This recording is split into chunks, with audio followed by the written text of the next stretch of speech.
Steve and Jill here. Good day. Welcome to the House Academy Show, entertaining real estate investment talk. I'm Stephen Jack Butella. And I'm Jill DeWitt, broadcasting from sunny Southern California. Today, Jill and I talk about the right and the wrong way to build a relationship with the seller. Gee, why is that important, Steve? What would we do without sellers? There's a thought. I went to a long time ago. I got sent to by a boss, like a seminar. And the whole seminar was this: for any business that you're in, any business, there is a moment of delivery. And that moment is this, my phone going off and Is that the moment of delivery? failing at this podcast right now. There's a moment of delivery where your customer decides it's going to work or it's not going to work, or the company's going to work, or it comes down to one moment. In healthcare, it's that moment when a healthcare worker, whether it's a doctor or a nurse or anybody, sits on the side of the bed and has that conversation with the patient. Yeah. Or in accounting, it's that moment you sit down, if you're a tax accountant, that moment that you sit down and say, all right, the preliminary tax return's done. Mm-hmm. And here's the deal. We have a few options, but here's the good news or the bad news or whatever it ends up being. Mm-hmm. It's no different. That always stuck with me, obviously. It's no different in this business. Exactly. So that moment with the seller, when they decide to sell to you for hopefully the price that you want, that's the moment where everything beautiful starts to happen in real estate. Thank you. Before we get into it, let's take a question posted by one of our members on the houseacademy.com online community. It's free. Jason asks, I have a seller who keeps changing their mind. Does this ever happen to you, and what do you do? Oh my goodness, yes. This does happen. This ties right into this topic, actually. You know what's interesting about this, Jason? This is why you have to act fast. You know, the minute they agree, you're out there. If you don't have the signed purchase agreement, you're showing up on your door if you have to and getting it signed, and you're opening escrow. Because so that's how we solve it. Does this happen to us? Heck yeah. So how do you solve it? Act fast. The minute they're on their high and they've agreed to it and they're ready to go, don't let them overthink it, because they will.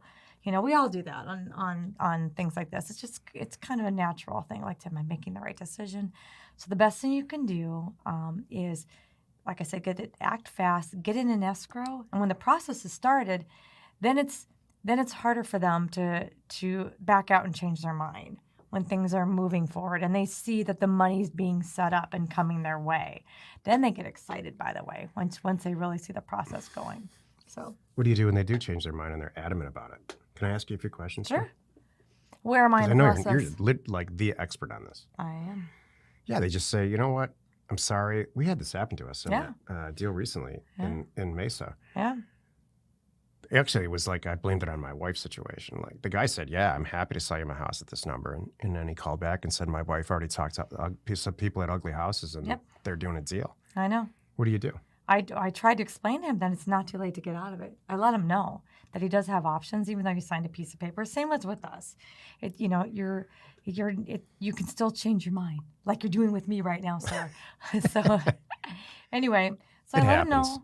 I just let him know his options and spell it all out. I hate to get into a bidding war. That's the thing that really bothers me. But I have told people, like, shucks, and which is true. I had some wiggle room in my offer price. I could have gone up. And I don't want them to feel bad, but, they probably end up feeling bad, like I should have stuck with her. And I've had that too, by the way. I have seen transactions where they didn't stick with me. I'm following it, and then I see it relisted or something else happened. It fell through, and I'm like, and sometimes I've moved on. Most times I moved on. I'm like, I allocated the funds somewhere else. Hey, I wish you all the best, kind of thing. But so if it falls through, I let them, like I said, let them know their options, and then wish them well and move on. There's more mail. Here's the position you want to put yourself in that solves all of these problems, not just this one, but all problems in real estate acquisitions. You want to be talking to this person who changes their mind and looking down at your desk and seeing a stack of purchase agreements. And if this person actually changes their mind, then you pick up that purchase agreement and throw it to the side and say, great, see ya. Next purchase agreement. Exactly. And call the seller. That's so that solves everything. I always leave the door open, though, too. If anything changes, I still got this money right now. Give me a call and give them a timeline, But then let it go. It's a topic for another show, but I was just Right. watching I was watching a documentary on the culture of negotiation. Oh, And so some cultures, that's all they do. It's built in their soul. yeah. The asking price never is I the believe price. that. It's never the price that anything They probably do is that in sold the for. grocery store. Like, can't you give me this milk for Yeah. X? Actually, I've seen that. Well, there's also cultures where it's absolutely unacceptable. Lots of parts of Asia, like Japan, where it's absolutely unacceptable to negotiate at all. The price is the price, and it's an embarrassment to yourself to even, Suggest. what you're suggesting by negotiating is it's not worth what they're asking. So, Right. so you wouldn't even start down that path of trying to buy whatever it is that they're selling or do a deal if the price wasn't set perfectly, or Right. you didn't agree on the price in the beginning anyway. So this is I've gone on record for years on these shows. I can't stand negotiation. Oh, I That's know. how I devised this whole system of making an offer price It's and true. signing it and setting it. I think negotiating is a waste of time. It is. You're And, talking to everyone. And it is about, because everyone's going to have a number, but you only want to talk to the ones that want to sell at your number. That's it. Set the price, follow through, Thank you. rinse and repeat. Mhm. Today's topic, is it right or wrong? Oh, the right way or the wrong way to build a relationship? Oh, didn't we already say this? Oh, no, we were still in the question. Yeah. Today's topic, the right and the wrong way to build a relationship with a seller. This is why you're listening. The topic was so close to the question that I got confused. You're Really, wrong. Steve, you're confused again? Oh, really, Steve, you can't read the teleprompter again? Congratulations. Yeah. Get to know your equipment. That's what I usually get. So I was refraining from that. I was letting you take care of this. I'm saying nothing. Jill and I got in this heated marital type argument one time, a long time ago, and it all centered around me as an idiot saying this sentence: Jill, get to know your equipment. Just don't do That that. sent us into a tailspin. No, all and of then it. every chance, you better believe that every chance that it comes up that I could possibly throw that in there, oh, I do. Hey, what's the problem? Get to know your equipment.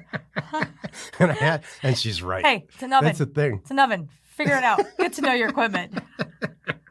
It's a washing machine. Figure it out. Actually, the Is there anything around the house that dishwasher's been the latest one. you're uncomfortable operating at all? Nothing. That's what I thought you were going to say. No, absolutely not. She's If anything, remember, the other day I was trying to hang a TV myself. I was very proud. I'm like, I got this. Leave me alone. Just a pilot. And then it was just at the end where I kind of need an extra pair of hands over here, please. Then I had to call in reinforcements. But no, I got this. So, okay. So did you write this topic for me? Yeah, right way and I the did wrong way? actually, because, and here's why, and I'll preface it like this in 5 seconds or less. I've never met anyone who can deal with the seller and get what they want out of a seller than like you. Thank you. Like, I was telling somebody this recently, of all the people on this planet who buy and sell these specific product types and how we do it, we are the experts. There's no one better Thank you. that's going to receive a call from a seller on a house that's getting ready to be wholesaled than Jill. Thank you. I could tell you my staff was even telling me that the other day. It was really nice. They were listening to some of the calls are routed through our office, and then we forward them to different boots on the ground. So they were listening to some of the calls as we're preparing to launch House Academy, which is there now. Long anyway. since launched. Yes, but as we're putting together a House Academy program, and they're listening to the calls, and it was very, very sweet. One of our staff said, they're not doing bad, but they're not you. And it was very nice. Yeah. So I'm going to start with the wrong way, and then I'm going to tell you the right way. And I'm sure you will. You're all going to go, duh, but people still do it. So it's important to talk about. So the wrong way to build a relationship with a seller is, number one, talk over them or talk down to them, because we all love that. No, should not. Like, get to know your equipment. Get to It's know like your that. property. Could you imagine? Do you know what you own? Wouldn't that be hilarious? Oh my gosh. That would be awful. That's insane. But I'm That's sure not how you get- people, you need to hear it to I'm know this. sure. Another thing that the wrong way is flake on calls and your follow-up. You know what? Oh, it's after 10. Everybody's asleep. I'm not even going to bother. I'm not even going to send an email. They'll figure it out. Or, I just got busy. They know, kind of thing. they're probably sitting by their phone waiting for you. They don't know. And even an email, if it's too late to call, I get that. But an email saying, I'm sorry, some way of reaching out to them is appropriate. And then my third way of the wrong way to build a relationship is let's use confusing real estate jargon and really talk about, do you have equitable title and you have legal title, Mr. Smith? Geez. You can't do that. They're not going to know what you're talking about, and, there's other things you can bring up about what, their mortgage situation or things like that. No. But they're not That's going not how to do that either. They're not going to understand. So that gives you an example of the wrong way to build a relationship. Now let's talk about the right way. And then if you do these three things, this is the majority of it, these three things, you're golden. I want to hear this too. Okay. Number one is treat them like your family that you like. Not all your family. Exactly. It's the 2 or 3 people in your family you like. Exactly. The ones that treat them like the family that you actually do want to travel with. There's really only 1 or 2. But you treat them like that. It really goes a long way. Talk to them like your brother. Like, all right, here's the deal.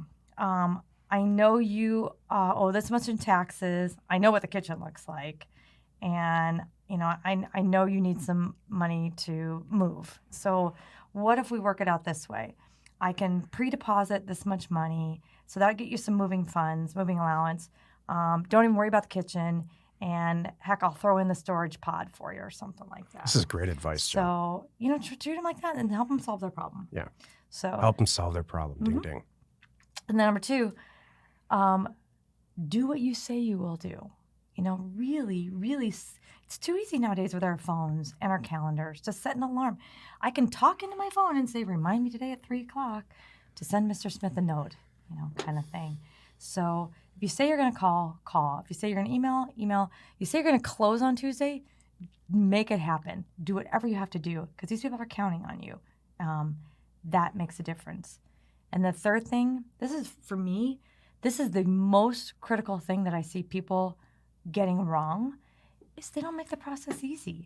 I am absolutely positive that a number of the sellers have sold to us because whatever it is they call me, I'm like, hey, you know what? Don't worry about it. Here's what we're going to do. I make it simple, easy, and we're going to get it done. And that's it. Whenever I'm talking to a seller, in the back of my mind, for some reason, I'm always thinking, I need to establish this person's trust.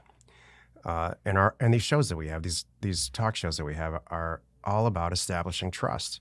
And how do you do that? What's the fastest and easiest way to establish someone's trust, in my opinion, is just tell them the truth. These 3 things. Just tell them the absolute truth. Yep, buying and selling houses is extremely profitable, but it's hard. And a learning curve can be steep for some people. For other people, it's a logical extension. So it's the same thing with the seller. And then the other thing with sellers is solve their problem and listen to that. And the only way we can do that is by listening. So every single house that we've ever done, the seller calls and says, look, it's just what Jill just said. There's always something. And it might be something like, I'm embarrassed about what happened in my basement. I don't want people to walk in through here. Yeah. I don't want to do an open house. So they've chosen whatever that is over money. Carpet. Oh, thank you. They've chosen whatever that is over money. And that's good news for you because you're all set up to figure out whatever's going on in their basement or get some furniture that these people can't get out of the attic or on and on and on.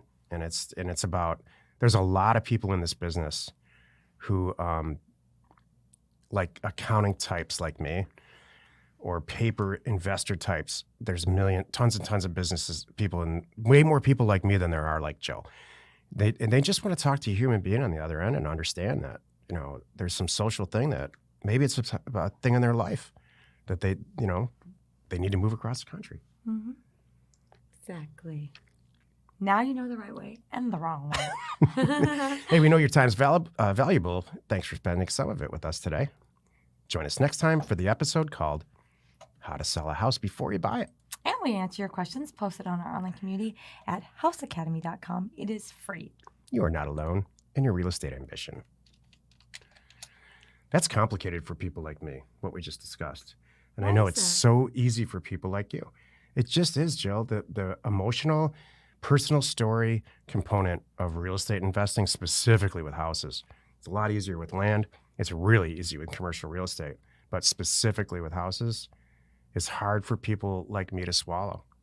Because they have a story, you have a hard time. You have a hard time sympathizing or remembering, or it's a pain in the butt for people like me to deal with. It's not that I don't sympathize with it. We've all been there. It's not that I know everybody's got a personal story. It's just, my initial reaction is, oh, here we go. I would think I'm going to listen to this person's life story now. We did a deal in Mesa on Orange, the Orange deal. Mm-hmm. There was a 10-year sobbing story about that house and why it was. And you vacant. know what's funny? She and I connected. Do you know if you remember that? Of course. And one of those, it was like I had a great boots on the ground team, but for some reason, she liked talking to me. So if anything went wrong, it was great. And this is a good little thing to end on.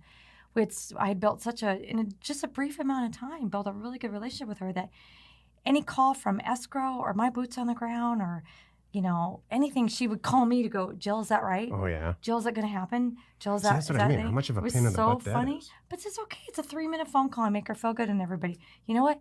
It was a 3-minute phone call. I made her feel good and we got the deal done. All right. That's what it's about. I'm not disagreeing with you. I'm just saying there's people who are listening to this.